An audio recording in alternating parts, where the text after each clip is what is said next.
رائما کے ہاتھ سے چائے کا کپ چھوٹ کر فرش پر گرا اور ہزاروں ٹکڑوں میں بکھر گیا۔ کمرے میں موجود سب لوگ چونک کر اس کی طرف دیکھنے لگے، مگر رائما کی نظریں صرف ایک شخص پر جمی ہوئی تھیں، سامنے کھڑا دولہا ریان۔ اس کا چہرہ دیکھتے ہی رائما کا رنگ زرد پڑ گیا، اس کے ہونٹ کپ کپانے لگے، سانس سینے میں اٹک گئی اور اس کے کانوں میں 2 سال پرانی ایک آواز گونجنے لگی، اللہ انہیں جنت نصیب کرے۔ یہ وہی چہرہ تھا، وہی آنکھیں، وہی ماتھے پر ہلکا سا نشان۔ رائما نے اپنی آنکھوں سے اس شخص کا جنازہ دیکھا تھا۔ رائما، کیا ہوا؟ کسی نے اس کے کندھے پر ہاتھ رکھا تو وہ چونک کر حال میں واپس آئی۔ اس نے فوراً نظریں جھکا لی، جی کچھ نہیں۔ کمرے میں موجود کسی شخص کو اندازہ نہیں تھا کہ دلہن کے دل میں اس وقت کیسا طوفان برپا تھا۔ رخصتی کے بعد جب گاڑی حویلی کے بڑے سے گیٹ کے اندر داخل ہوئی تو رائما نے پہلی بار اس گھر کو غور سے دیکھا۔ پرانے طرز کی شاندار عمارت، لمبے برآمدے، خاموش راہداریاں اور ہر طرف سے عجیب سناٹے والی فضا۔ گھر اتنا بڑا تھا کہ جیسے برسوں سے اس میں ہنسی کی آواز ہی نہ گونجی ہو۔ دروازے پر ساز شمائلہ نے مسکرا کر اس کا استقبال کیا، مگر اس مسکراہٹ میں اپنائیت سے زیادہ کوئی چھپا ہوا راز محسوس ہوتا تھا۔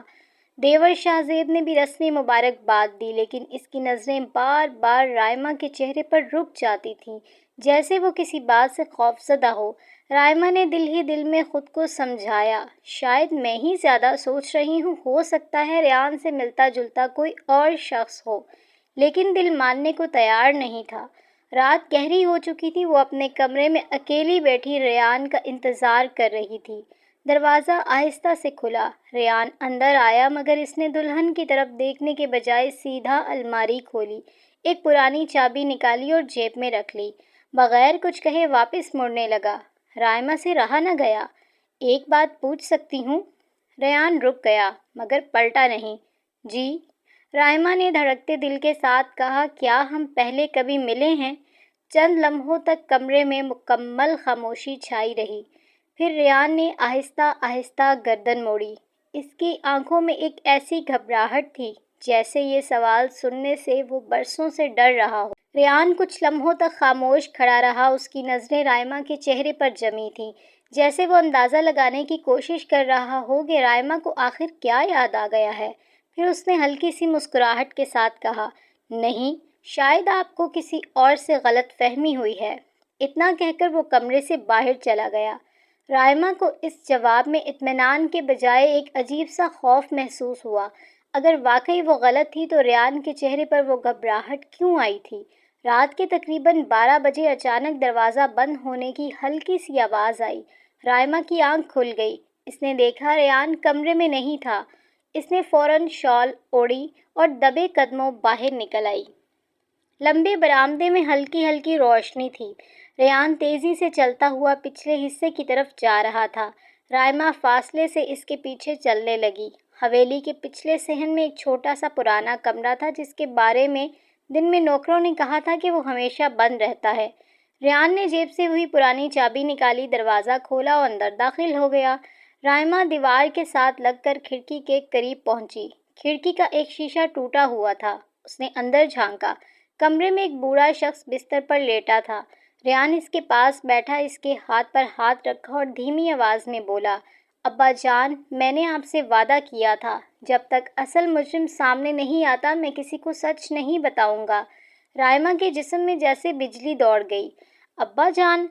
لیکن سب کہتے تھے کہ ریان کے والد کا انتقال تو کئی سال پہلے ہو چکا ہے۔ اسی لمحے بوڑھے شخص نے کمزور آواز میں کہا، بیٹا، اس لڑکی کو اس سب میں مت الجھاؤ، جتنا وہ سچ کے قریب آئے گی اتنا ہی خطرہ بڑھ جائے گا۔ رائما مزید کچھ سننے ہی والی تھی کہ اچانک اس کے پیچھے کسی کے قدموں کی آواز آئی۔ وہ گھبرا کر پلٹی، سامنے شاہ زیب کھڑا تھا، اس کی نظریں سخت تھیں۔ بھابھی، اس وقت آپ یہاں کیا کر رہی ہیں؟ رائما کے چہرے کا رنگ اڑ گیا۔ میں تو بس ایسے ہی۔ شاہ زیب نے ایک لمحہ اس کی آنکھوں میں دیکھا، پھر دھیمی آواز میں بولا، اگر آپ اپنی جان سے محبت کرتی ہیں تو اس کمرے کے قریب دوبارہ کبھی مت آئیے گا۔ یہ کہہ کر وہ خاموشی سے چلا گیا۔ رائما پوری رات نہ سو سکی۔ صبح ناشتے کی میز پر سب معمول کے مطابق بیٹھے تھے، جیسے رات کو کچھ ہوا ہی نہ ہو۔ اتنے میں ایک ملازم آیا اور شمائلہ کے ہاتھ میں ایک پرانا لفافہ دے گیا۔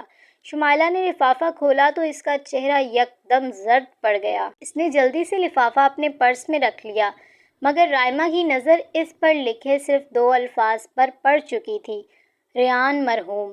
رائما کے ہاتھ کانپنے لگے۔ اب یہ صرف شک نہیں رہا تھا، کوئی ایسا راز ضرور تھا جس میں ریان کو کبھی مردہ قرار دیا گیا تھا اور پورا خاندان اسے چھپا رہا تھا۔ اسی وقت دروازے پر گھنٹی بجی۔ نوکر نے آ کر اطلاع دی: میم صاحب، ایک صاحب آئے ہیں، وہ کہہ رہے ہیں انہیں صرف رائما بی بی سے ملنا ہے۔ رائما حیران رہ گئی، وہ اس شہر میں کسی کو جانتی ہی نہیں تھی۔ جب وہ ڈرائنگ روم میں پہنچی تو سامنے ایک 50 سالہ شخص کھڑا تھا۔ اس نے اپنا تعارف کرایا: میرا نام فرید ہے، اور اگر آپ واقعی سچ جاننا چاہتی ہیں تو آج شام 5 بجے اکیلی پرانے ریلوے اسٹیشن پہنچ جائیے، کیونکہ جس شخص کے ساتھ آپ کی شادی ہوئی ہے وہ ہے ہی نہیں جو آپ سمجھ رہی ہیں۔ یہ کہہ کر فرید مڑا اور بغیر پیچھے دیکھے حویلی سے باہر چلا گیا۔ رائما وہیں ساکت کھڑی رہ گئی۔ فرید کے جاتے ہی رائما نے بے اختیار دروازے کی طرف دیکھا۔ وہ شخص چند لمحوں میں نظروں سے اوجھل ہو چکا تھا، جیسے وہ آیا ہی صرف ایک پیغام دینے کے لیے ہو۔ کون تھا؟ شمائلہ کی آواز سن کر رائما چونک گئی۔ غلط پتے پر آ گیا تھا۔ رائما نے جھوٹ بول دیا۔ شمائلہ نے چند لمحے اس کا چہرہ غور سے دیکھا، پھر خاموشی سے اندر چلی گئی، لیکن رائما کو محسوس ہوا کہ اس کے ہر قدم پر کسی کی نظر ہے۔ پورا دن وہ بے چین رہی، کبھی اسے فرید کی بات یاد آتی، کبھی وہ پرانا لفافہ جس پر لکھا تھا ریان مرحوم۔ آخر کار شام کے 5 بجنے میں چند منٹ باقی تھے۔ رائما نے چپکے سے گھر سے نکلنے کی کوشش کی، مگر جیسے ہی وہ گیٹ تک پہنچی سامنے شہزیب کھڑا تھا۔ کہیں جا رہی ہیں بھابھی؟ رائما کا دل دھڑک اٹھا۔ بازار جانا ہے۔ شہزیب نے چند لمحے اسے دیکھا، پھر بولا: اکیلی مت جائیے، یہ شہر اتنا محفوظ نہیں جتنا نظر آتا ہے۔ رائما نے کوئی جواب نہیں دیا اور رکشہ لے کر پرانے ریلوے اسٹیشن پہنچ گئی۔ اسٹیشن تقریباً ویران تھا، زنگ آلود پٹریاں، ٹوٹے ہوئے بینچ اور ہوا میں عجیب سی اداسی۔ فرید پہلے ہی وہاں موجود تھا۔ اس نے رائما کو دیکھتے ہی کہا: مجھے معلوم تھا کہ تم ضرور آؤ گی۔ رائما نے سیدھا سوال کیا: آپ کون ہیں اور میرے شوہر کے بارے میں کیا جانتے ہیں؟ فرید نے اپنے بیگ سے ایک پرانی فائل نکالی۔ اس میں اخبار کی ایک زرد پڑ چکی خبر تھی۔ سرخی لکھی تھی: معروف صنعت کار کا بیٹا ریان پر اسرار حادثے میں جاں بحق۔ خبر کے ساتھ جو تصویر تھی وہ ریان کی ہی تھی۔ رائما کے ہاتھ کانپنے لگے۔ یہ ناممکن ہے، فرید نے آہستہ سے کہا۔ یہ صرف آغاز ہے۔ اس نے فائل سے ایک اور تصویر نکالی۔ اس تصویر میں 2 نوجوان ایک ساتھ کھڑے تھے، دونوں ایک جیسے، اتنے ایک جیسے کہ پہچاننا مشکل تھا۔ یہ ریان ہے؟ فرید نے پہلے شخص کی طرف اشارہ کیا۔ اور یہ اس کا جڑواں بھائی راشد۔ رائما حیرت سے تصویر دیکھتی رہ گئی۔ لیکن سب تو کہتے ہیں ریان اکلوتا تھا۔ فرید نے گہرا سانس لیا، کیونکہ یہی سچ سب سے چھپایا گیا ہے۔ اسی لمحے کسی کے قدموں کی آواز آئی۔ فرید فوراً خاموش ہو گیا۔ دور پلیٹ فارم پر ایک سیاہ لباس میں ملبوس شخص کھڑا تھا۔ اس نے صرف چند لمحے رائما اور فرید کو دیکھا، پھر مڑ کر تیزی سے چلنے لگا۔ فرید کے چہرے کا رنگ اڑ گیا۔ ہمیں فوراً یہاں سے نکلنا ہوگا۔ کیوں؟ کیونکہ اسے پتہ چل گیا ہے کہ میں نے تم سے ملاقات کر لی ہے۔ دونوں جلدی سے اسٹیشن سے نکلے، لیکن جب رائما گھر پہنچی تو اس کے قدم وہیں رک گئے۔ اس کے کمرے کا دروازہ کھلا ہوا تھا۔ اندر ہر چیز اپنی جگہ پر تھی سوائے اس فائل کے جو فرید نے اسے دی تھی۔ فائل غائب تھی اور بستر پر صرف ایک سفید کاغذ رکھا تھا، جس پر سرخ سیاہی سے صرف ایک جملہ لکھا تھا: اگلی بار سچ ڈھونڈنے نکلی تو زندہ واپس نہیں آؤ گی۔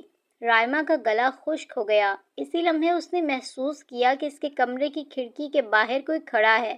اس نے ہمت کر کے پردہ ہٹایا، لیکن باہر کوئی نہیں تھا، صرف زمین پر ایک چمکتی ہوئی چاندی کی انگوٹھی پڑی تھی۔ رائما نے انگوٹھی اٹھائی، اس کے اندر ایک لفظ کندہ تھا، راشد۔ رائما نے کانپتے ہاتھوں سے انگوٹھی کو غور سے دیکھا۔ اندر صاف صاف ایک ہی نام کندہ تھا، راشد۔ اس کی سانسیں تیز ہو گئیں۔ اگر راشد مر چکا ہے تو پھر اس کی انگوٹھی میرے کمرے کی کھڑکی کے باہر کیسے پہنچی؟ اس نے فوراً انگوٹھی اپنے دوپٹے میں چھپا لی۔ اسی لمحے پیچھے سے آواز آئی، کیا ڈھونڈ رہی ہیں بھابھی؟ رائما چونک کر پلٹی۔ دروازے پر شاہزیب کھڑا تھا۔ اس کے چہرے پر ہلکی سی مسکراہٹ تھی مگر آنکھوں میں عجیب سی بے چینی۔ کچھ نہیں۔ شاہزیب نے کمرے میں ایک نظر دوڑائی، پھر بولا، اگر اس گھر میں سکون سے رہنا چاہتی ہیں تو کچھ دروازے بند ہی رہنے دیں، ہر راز جاننا ضروری نہیں ہوتا۔ یہ کہہ کر وہ چلا گیا۔ رائما اب یقین کر چکی تھی کہ اس گھر میں ہر شخص کچھ نہ کچھ چھپا رہا ہے۔ اگلی صبح ناشتے کی میز پر غیر معمولی خاموشی تھی۔ اچانک ایک نوکر دوڑتا ہوا آیا، میم صاحب، پرانے اسٹور روم کی کھڑکی ٹوٹی ہوئی ہے۔ شمائلہ کے چہرے کا رنگ بدل گیا۔ کوئی بھی وہاں نہیں جائے گا۔ لیکن رائما نے محسوس کیا کہ ریان فوراً اپنی کرسی سے اٹھا اور تیزی سے اسٹور روم کی طرف چلا گیا۔ اس کے جاتے ہی رائما بھی دبے قدموں پیچھے نکل گئی۔ اسٹور روم برسوں سے بند لگ رہا تھا۔ جگہ جگہ گرد جمی ہوئی تھی، پرانا فرنیچر، ٹوٹے ہوئے صندوق اور دیواروں پر مکڑی کے جالے۔ ریان ایک لکڑی کی الماری کے سامنے کھڑا تھا۔ اس نے ایک اینٹ ہٹائی، دیوار کے اندر بنے خفیہ خانے سے ایک چھوٹا سا لوہے کا ڈبہ نکالا۔ رائما دروازے کے پیچھے کھڑی سب دیکھ رہی تھی۔ ریان نے ڈبہ کھولا۔ اس میں پرانی تصویریں، چند دستاویزات اور ایک بچی کی گلابی رنگ کا جوتا تھا۔ ریان نے وہ ننھا سا جوتا ہاتھ میں لیا اور پہلی بار رائما نے اسے روتے ہوئے دیکھا۔ وہ آہستہ سے بولا، مجھے معاف کر دینا، میں تمہیں بچا نہ سکا۔ رائما حیران رہ گئی، یہ بچی کون تھی؟ اسی لمحے فرش پر ایک لکڑی چرچرا گئی۔ ریان فوراً چونک کر مڑا۔ رائما نے سانس روک لی۔ چند سیکنڈ بعد ریان دروازے تک آیا مگر شاید اسے کچھ نظر نہ آیا۔ وہ ڈبہ اٹھا کر وہاں سے چلا گیا۔ اسی شام فرید نے رائما کو ایک خفیہ پیغام بھیجا۔ ایک جملہ لکھا تھا، اگر سچ جاننا ہے تو آج رات 12 بجے پرانے گرجے کے پیچھے آ جانا، اکیلی۔ رائما خطرہ جانتے ہوئے بھی چلی گئی۔ فرید پہلے سے موجود تھا۔ اس نے کہا، تم جس شخص پر سب سے زیادہ شک کر رہی ہو وہ بے قصور ہے۔ کیا مطلب؟ ریان قاتل نہیں ہے، وہ تو برسوں سے کسی کو بچانے کی کوشش کر رہا ہے۔ رائما کچھ پوچھتی اس سے پہلے اچانک ایک تیز آواز گونجی، دھاں! گولی چل چکی تھی۔ فرید کے کندھے سے خون بہنے لگا۔ بھاگو! وہ چیخا۔ رائما خوفزدہ ہو کر دوڑنے لگی۔ اس نے پیچھے مڑ کر دیکھا۔ اچانک اندھیرے میں ایک نقاب پوش شخص بندوق لیے ان کی طرف بڑھ رہا تھا۔ دوڑتے ہوئے اس کا نقاب چند لمحوں کے لیے سرکا اور رائما کی چیخ نکل گئی کیونکہ اسے لگا وہ چہرہ ریان کا تھا۔ رائما کی سانسیں بے ترتیب ہو چکی تھی۔ وہ پوری طاقت سے دوڑتی ہوئی سڑک تک پہنچی اور ایک گزرتی ہوئی ٹیکسی میں بیٹھ گئی۔ جلدی چلیں پلیز۔ ڈرائیور نے گاڑی آگے بڑھا دی مگر رائما کے ذہن میں صرف ایک ہی منظر بار بار گھوم رہا تھا۔ نقاب سرکا تھا اور چہرہ ریان جیسا تھا۔ حویلی پہنچ کر اس نے سیدھا اپنے کمرے کا رخ کیا۔ چند منٹ بعد ریان اندر آیا۔ اس کے کپڑے بالکل صاف تھے، چہرہ پرسکون تھا، جیسے وہ ساری شام گھر میں ہی موجود رہا ہو۔ آپ کی طبیعت تو ٹھیک ہے؟ ریان نے پوچھا۔ رائما خاموشی سے اسے دیکھتی رہی، پھر اس کی نظر ریان کے دائیں ہاتھ پر گئی، وہیں جہاں گولی چلانے والے شخص کے ہاتھ پر ایک پرانا زخم تھا، لیکن ریان کے ہاتھ پر ایسا کوئی نشان نہیں تھا۔ رائما کے دل میں پہلی بار خیال آیا، اگر وہ ریان نہیں تھا تو پھر کون تھا؟ اگلی صبح فرید نے اسے اسپتال سے رائما کو فون کیا۔ اس کی آواز کمزور تھی۔ میں زیادہ دیر بات نہیں کر سکتا، لیکن ایک بات یاد رکھنا۔ کیا؟ حویلی کے پچھلے حصے میں ایک چھوٹا سا مندرجہ بالا کمرہ نہیں بلکہ اس کے نیچے تہہ خانہ بھی ہے۔ اصل راز وہاں چھپا ہے۔ فون اچانک بند ہو گیا۔ اسی رات رائما نے موقع دیکھ کر تہہ خانے کا راستہ تلاش کرنا شروع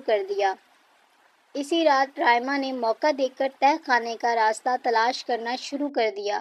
کافی دیر بعد اسے اسٹور روم کے ایک پرانے قالین کے نیچے لوہے کا ایک خفیہ دروازہ ملا۔ اس نے بڑی مشکل سے اسے کھولا۔ سیڑھیاں نیچے جا رہی تھیں۔ ہوا میں نمی اور پرانی لکڑی کی بو پھیلی ہوئی تھی۔ رائمہ موبائل کی ٹارچ چلا کر نیچے اتری۔ دیواروں پر گرد جمی ہوئی تھی، مگر ایک کمرہ بالکل صاف تھا، جیسے وہاں کوئی روز آتا ہو۔ کمرے کے بیچوں بیچ ایک میز تھی، اس پر درجنوں فائلیں، تصویریں اور ویڈیو کیسٹس رکھی تھیں۔ رائمہ نے پہلی فائل کھولی۔ اس کے پہلے صفحے پر لکھا تھا پروجیکٹ راشد۔ اس کے نیچے درج تھا اصل حادثہ نہیں ہوا تھا، حادثہ کروایا گیا تھا۔ رائمہ کے ہاتھ کانپنے لگے۔ اس نے دوسری فائل کھولی۔ اس میں خاندان کی پرانی تصویریں تھیں۔ اچانک ایک تصویر پر اس کی نظر جم گئی۔ اس تصویر میں شمائلہ، ریان، شہزیب اور ایک نوجوان کھڑا تھا۔ وہ نوجوان بالکل ریان جیسا دکھائی دیتا تھا، لیکن تصویر کے نیچے نام لکھا تھا راشد، اور سب سے حیران کن بات، تصویر کی تاریخ صرف 6 ماہ پرانی تھی۔ رائمہ کی آنکھیں پھیل گئیں۔ یہ کیسے ممکن ہے؟ اگر راشد برسوں پہلے مر چکا تھا تو صرف 6 ماہ پہلے کی تصویر کیسے موجود تھی؟ اسی لمحے تہہ خانے کی بتیاں بجھ گئیں۔ پورا کمرہ اندھیرے میں ڈوب گیا۔ رائمہ نے موبائل کی ٹارچ چلائی، مگر اس کے پیچھے کسی کے قدموں کی آواز آ رہی تھی۔ ٹھک ٹھک ٹھک۔ اس نے ہمت کر کے پلٹ کر دیکھا، سامنے ایک شخص کھڑا تھا۔ چہرہ اندھیرے میں واضح نہیں تھا۔ وہ آہستہ آہستہ روشنی کی طرف آیا۔ رائمہ کی آنکھوں سے بے اختیار آنسو نکل آئے۔ اس کے سامنے راشد کھڑا تھا، زندہ۔ اس نے خاموشی سے کہا، ڈرنا مت رائمہ، میں تمہارا دشمن نہیں ہوں۔ رائمہ کچھ بول ہی نہیں پائی۔ راشد نے ایک اور جملہ کہا جس نے پوری کہانی کا رخ بدل دیا۔ تمہاری شادی ریان سے نہیں، ایک جھوٹ سے ہوئی ہے، اور اس جھوٹ کا آغاز میری موت سے بھی پہلے ہو چکا تھا۔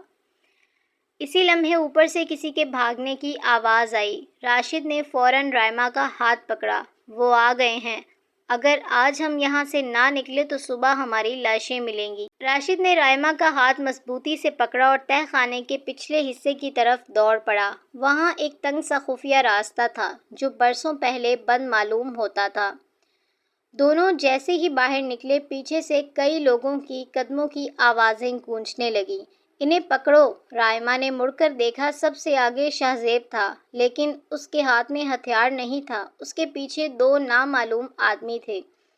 راشد نے آہستہ سے کہا، شہزیب ان کے ساتھ نہیں، وہ ہمیں بچانے کی کوشش کر رہا ہے۔ اگلے ہی لمحے شہزیب نے ان دونوں آدمیوں کو روکنے کی کوشش کی، مگر ایک شخص نے اسے زور سے دھکا دیا۔ شہزیب زمین پر گر گیا۔ راشد اور رائمہ حویلی کے پچھلے باغ تک پہنچ گئے۔ وہیں ریان پہلے سے کھڑا تھا۔ رائمہ ایک لمحے کے لیے ساکت رہ گئی۔ ریان؟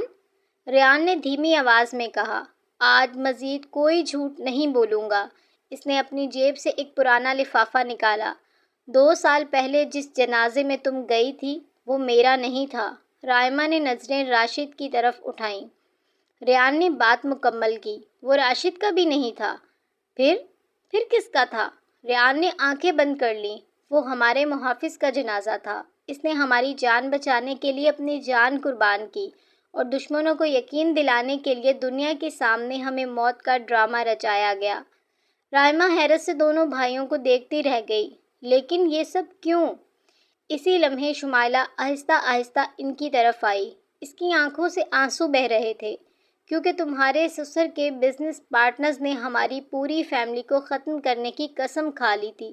اگر دنیا کو معلوم ہو جاتا کہ دونوں بھائی زندہ ہیں تو وہ انہیں بھی مار دیتا۔ رائمہ کو پہلی بار محسوس ہوا کہ شمائلہ کی سختی کے پیچھے خوف چھپا ہوا تھا، نفرت نہیں۔ اتنے میں فرید بھی پولیس کے ساتھ حویلی میں داخل ہوا۔ کسی کو بھاگنے نہ دینا۔ پولیس نے پورے گھر کو گھیر لیا، لیکن اصل مجرم ابھی سامنے نہیں آیا تھا۔ اچانک حویلی کی اوپری منزل سے تالیوں کی آواز آئی۔ سب نے ایک ساتھ اوپر دیکھا۔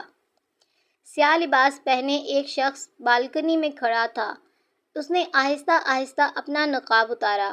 وہ خاندان کا پرانا مینیجر نعیم تھا، جس پر سب برسوں سے اندھا اعتماد کرتے آئے تھے۔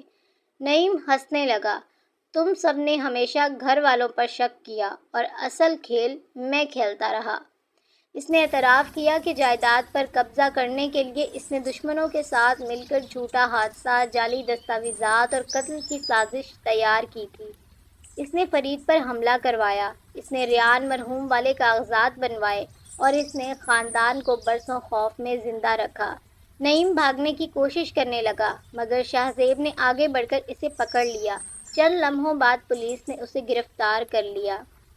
کچھ ہفتوں بعد حویلی کی خاموش راہداریوں میں پہلی بار ہنسی کی آوازیں گونج رہی تھیں۔ شمائلہ کے چہرے پر برسوں بعد سکون تھا۔ شاہزیب نے اپنا کاروبار سنبھال لیا تھا۔ راشد نے نئی زندگی شروع کرنے کا فیصلہ کیا۔ ریان نے رائمہ کی طرف دیکھ کر کہا، میں نے تم سے سچ چھپایا مگر تمہیں دھوکہ دینے کے لیے نہیں، تمہیں بچانے کے لیے۔ رائمہ نے مسکرا کر جواب دیا، رشتے صرف سچ سے نہیں چلتے، اعتماد سے بھی چلتے ہیں۔ لیکن اب وعدہ کرو ہمارے درمیان کبھی کوئی راز نہیں ہوگا۔ ریان نے اس کا ہاتھ تھام لیا۔ حویلی کے صحن میں سورج کی پہلی کرن اتری تو یوں محسوس ہوا جیسے برسوں سے چھایا اندھیرا آخر کار ختم ہو گیا ہو۔